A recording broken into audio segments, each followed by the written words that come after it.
బిందెకు సంబంధించిన మెజర్మెంట్ నారాయణ స్వామి గారికి ఇచ్చాం, 4 సార్లు ఎమ్మెల్యేగా ఆయన ఉన్నారు.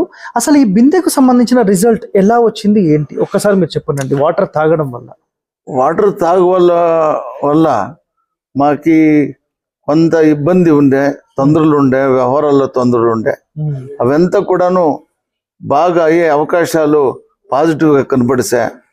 మళ్ళీ దాన్ని ప్రతి రోజు కూడా దానికి మంచి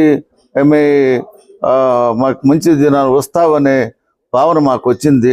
అంటే రాజకీయంగా కానీ మిగతా రాజకీయంగా కానీ వేరే వ్యవహారాలు కూడా కానీ అమ్మట మాకి మొదలు అంతా ఎప్పుడు కూడాను వరిసే ఉంటా ఉండే తనలో.